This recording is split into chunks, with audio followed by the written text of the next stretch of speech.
The conference room buzzed with chatter as I glanced at my phone, its screen lighting up with an incoming call from Tyler.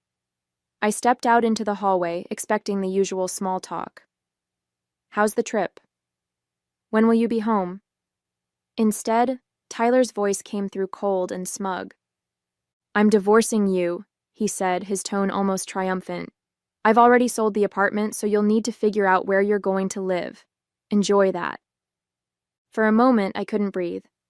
The audacity of it, the complete lack of remorse, it was almost laughable. My hand tightened around the phone as his words sunk in. "You sold the apartment?" I asked, keeping my voice steady.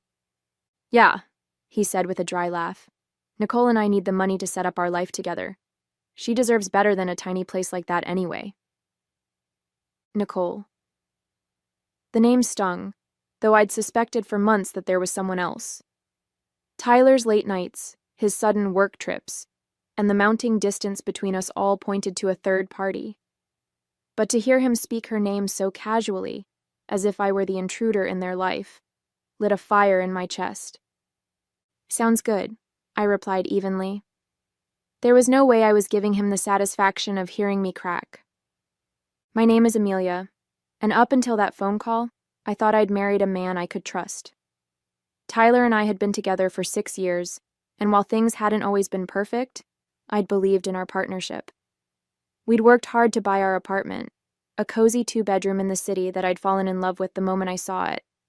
It wasn't just a home, it was a symbol of everything we'd built together. Or at least that's what I'd thought. Looking back, there had been signs, small cracks in the foundation I'd ignored. Tyler's dismissive attitude whenever I asked about finances, his tendency to brush off my concerns with a charming smile and a quick kiss. I'd always assumed his confidence came from knowing what he was doing. Now I realized it came from knowing he could manipulate me. The rest of the day passed in a blur. I sat through client meetings, nodding at all the right moments while my mind raced. Tyler thought he'd won. He thought he could pull the rug out from under me, sell the home I'd worked so hard for, and walk away scot-free. But there was one crucial detail he didn't know. The apartment deed had been in my name alone for months. I'd had it transferred after we refinanced earlier in the year, a move Tyler had agreed to without much thought, because it meant a lower interest rate. He'd never bothered to ask about the details, or read the paperwork he'd signed.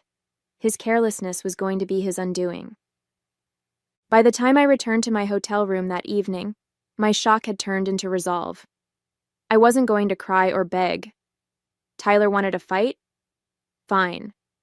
But this was a fight I was going to win. The first call I made was to Chloe, my lawyer and longtime friend.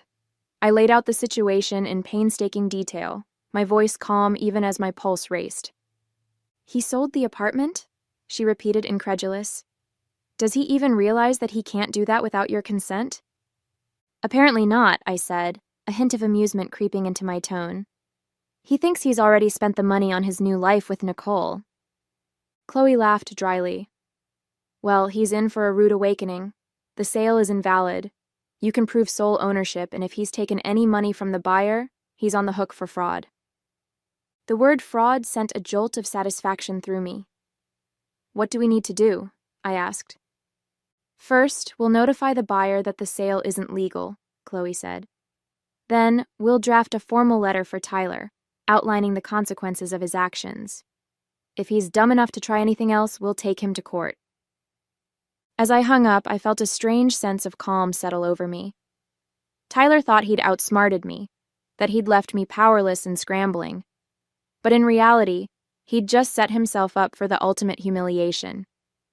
I spent the rest of the trip focusing on my work, compartmentalizing my emotions and channeling my energy into the task ahead. The betrayal hurt, but the prospect of reclaiming my life and watching Tyler's smugness crumble gave me a sense of purpose I hadn't felt in months.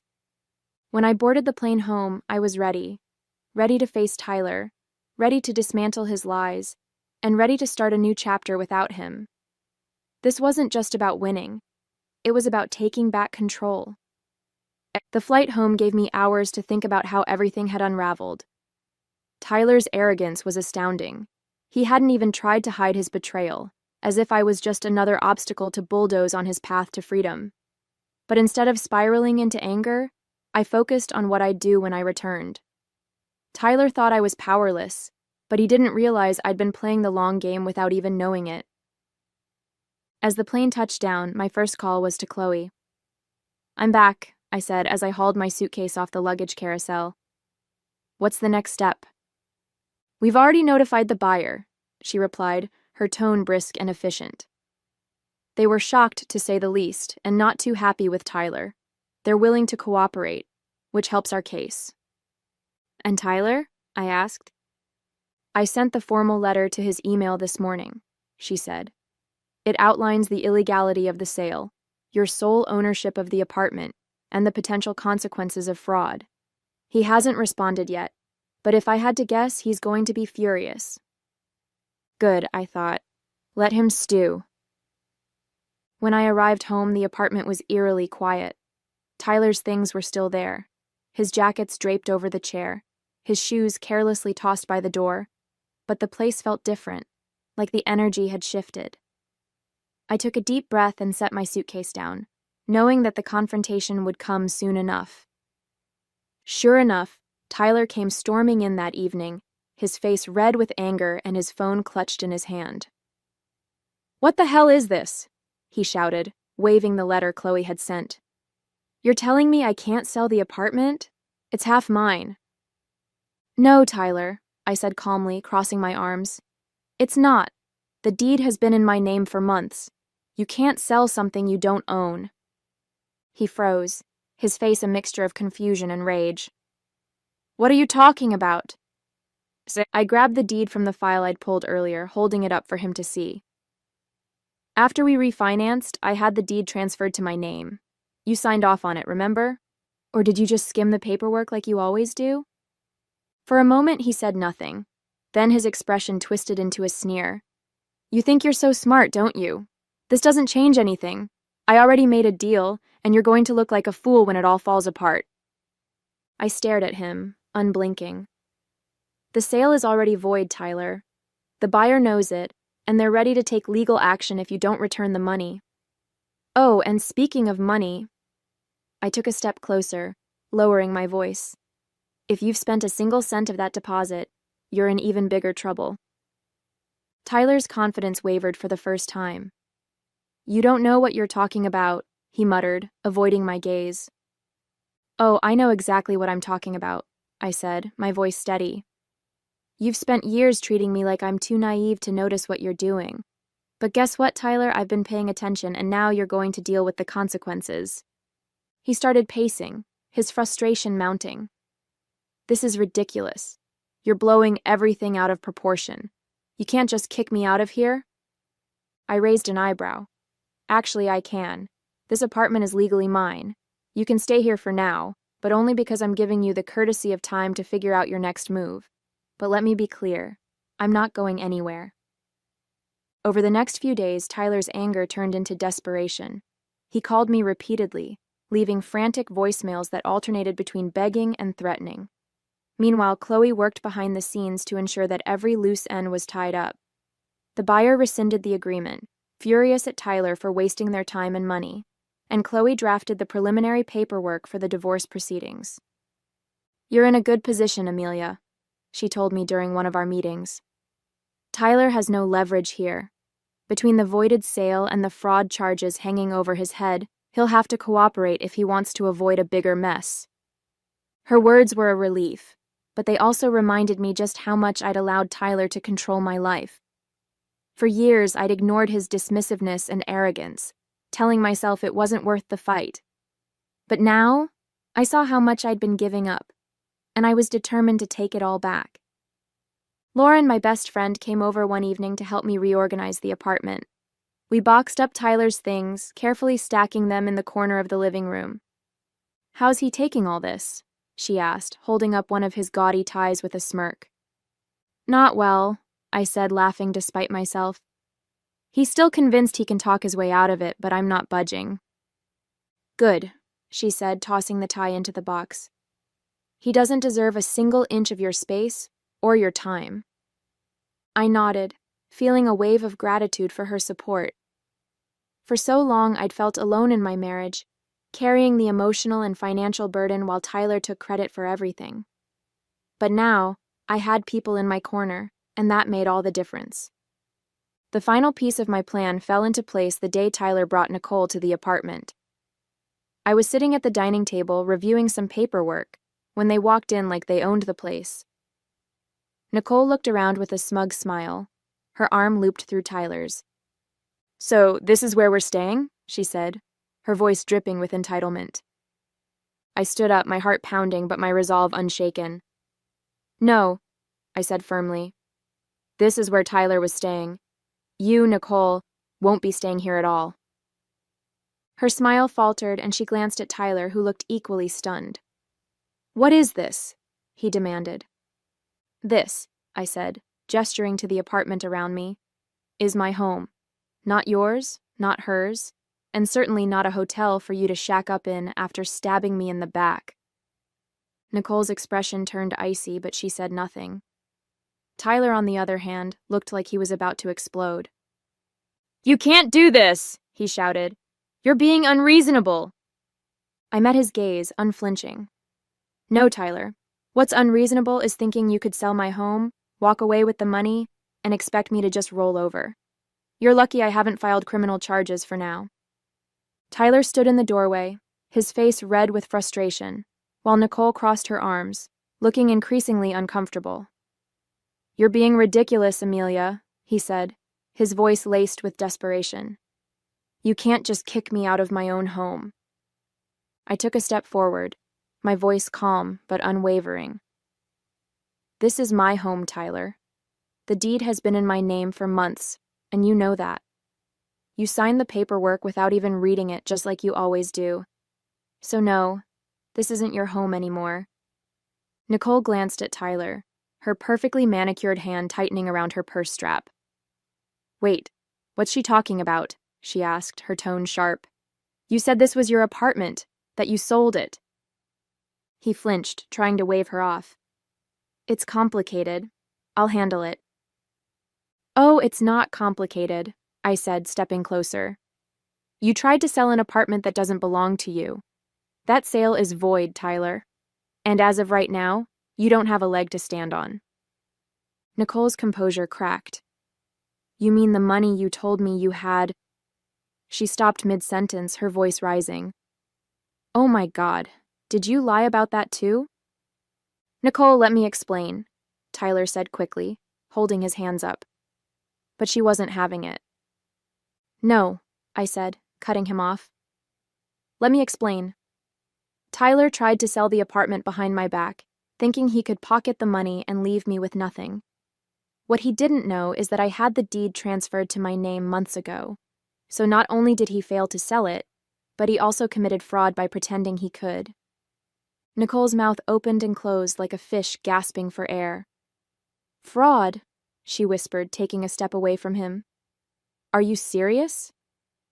"Yes, fraud," I said, crossing my arms, "and I'm prepared to press charges if he doesn't get his things and leave by the end of the day." Tyler's facade finally cracked. "You can't do this, Amelia," he said, his voice pleading now. "We've been together for 6 years. You can't just throw me out." "You threw me out the moment you made that phone call," I said, my voice hardening. "You told me you were divorcing me and laughed about me having to find a new place to live. You didn't just betray me, Tyler. You tried to ruin me. So don't stand there and act like you're the victim." Nicole took another step back, her eyes darting between us. "This is insane," she muttered, clutching her purse tighter. "You didn't tell me any of this, Tyler. You said you had everything handled." He turned to her, desperation written all over his face. "Nicole, I can fix this. I just need—" She cut him off with a raised hand. "Don't, just don't. I'm not getting dragged into your mess." Without another word, she turned on her heel and stormed out, leaving him standing there, stunned. I couldn't help but smile as the door clicked shut behind her. "Looks like you're on your own," I said, turning back to Tyler. "Now, let's talk about what happens next." He slumped onto the couch, burying his face in his hands. Amelia, please. I screwed up. I know that. But you don't have to do this. You're right, I said, grabbing a folder from the kitchen counter and setting it on the coffee table in front of him. I don't have to do this, but I'm going to. This is the divorce paperwork. My lawyer has already drafted it, and I suggest you sign it quickly. The sooner you do, the sooner we can both move on. He stared at the folder, his face pale. You really hate me that much? Hate you? I let out a bitter laugh. No, Tyler, I don't hate you. I feel sorry for you. You had everything. Someone who loved you, a home we built together, and you threw it all away because you couldn't see past your own ego. I stood, my heart pounding but my resolve unshaken. I want you out of here by the end of the day. Take your things and figure out where you're going to stay. This is the last time I'm giving you any grace. He opened his mouth to argue but stopped, his shoulders slumping in defeat. Fine, he muttered. I'll go. Good, I said, walking toward the door. And don't even think about trying anything else. Chloe's already handling everything, and the next time you cross a line, I won't hesitate to let the courts handle it. As I opened the door, Tyler slowly stood, grabbing his coat. He didn't look at me as he walked out, his footsteps heavy with defeat. For a moment, I felt a pang of sadness, not for him, but for the life we could have had if he'd been the man I thought he was. But that moment passed quickly, replaced by a sense of relief. I closed the door behind him, locking it with the new key I'd had made. This was my home now, and no one, especially not Tyler, would take it away from me again. The silence in the apartment after Tyler left was deafening. For the first time in years, I felt like I could finally breathe. The space no longer felt heavy with his presence, his entitlement, or his lies. It was just me, the home I'd built, and the quiet realization that I had won, not just against him, but against every doubt I'd ever had about standing up for myself.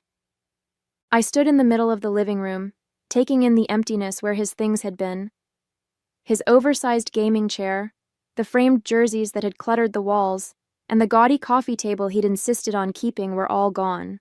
The apartment looked cleaner, brighter, like it was mine again. Lauren came by that evening with takeout and a bottle of wine.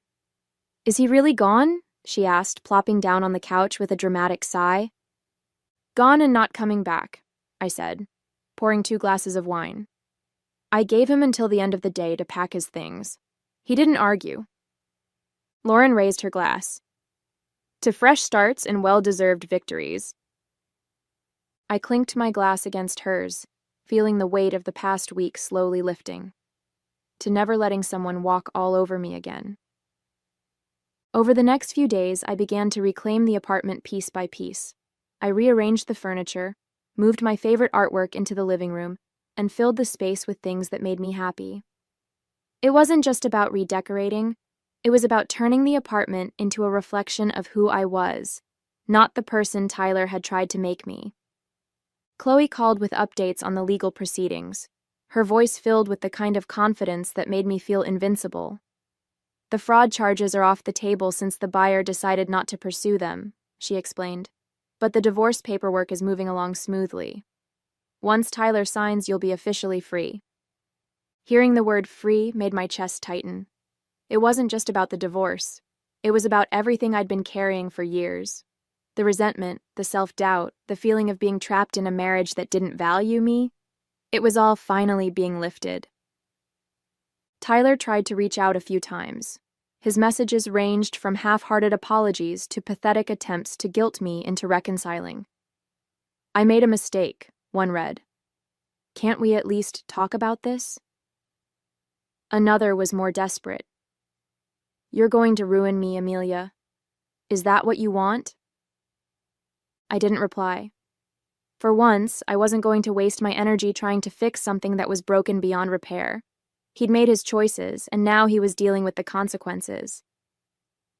By the end of the week, the apartment felt like a completely new space, warm, inviting, and entirely mine. As I sat on the couch with a cup of tea, the city lights twinkling outside the window, I thought about everything that had happened. Tyler's betrayal had been a shock, but it had also been a wake-up call.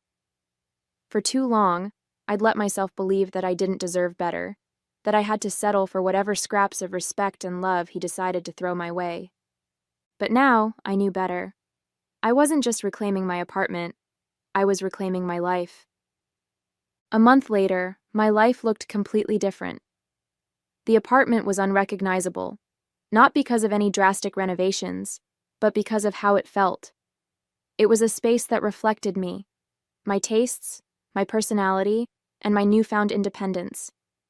The absence of Tyler's clutter and his overbearing presence made the home feel lighter, freer. The divorce was moving along smoothly. Chloe had handled everything with precision, ensuring Tyler had no room to argue or complicate the process. He signed the papers without much fuss, likely realizing that he had no leverage. There was no grand showdown, no emotional plea to work things out. Just a cold, clean break that felt both bittersweet and deeply satisfying. One day, as I sorted through some old papers, I came across a photo of Tyler and me from our early years together. We were smiling, arms around each other, full of hope and promise. I stared at it for a moment, letting the memories wash over me. There had been good times, moments when I truly believed we were building a life together. But those moments were gone, overshadowed by years of neglect, manipulation, and betrayal. I tucked the photo into an envelope and put it away in a drawer. It wasn't worth keeping out in the open, but I wasn't ready to throw it away either. It was a part of my past, but it didn't define me anymore. Lauren and I celebrated the finalized divorce with dinner and drinks at a trendy rooftop bar downtown. "You're glowing," she said, raising her cocktail in a toast. "Single life suits you." I laughed, feeling a warmth I hadn't felt in years. "It's not the single life," I said. "It's the freedom. For the first time, I don't feel like I'm living under someone else's rules." We toasted to that, and as the night went on, I felt a growing sense of pride in myself. I'd faced one of the hardest moments of my life and come out stronger. I wasn't just surviving, I was thriving. Back at home, I started planning for the future. The apartment had become more than a refuge. It was a symbol of everything I'd reclaimed. But I knew I wouldn't stay there forever. Someday, I'd move to a new place, one without any lingering shadows of my life with Tyler. Until then, I was determined to make the most of every moment in the space I had fought so hard to keep. As I curled up on the couch that night, a sense of peace washed over me. I thought about how Tyler had laughed during that phone call, so certain that he'd won, and I couldn't help but smile. His arrogance had been his downfall, and my quiet strength had been my salvation. This wasn't just the end of a marriage, it was the beginning of a new chapter, one where I called the shots, one where I chose happiness on my own terms. And after a long time, I felt truly free.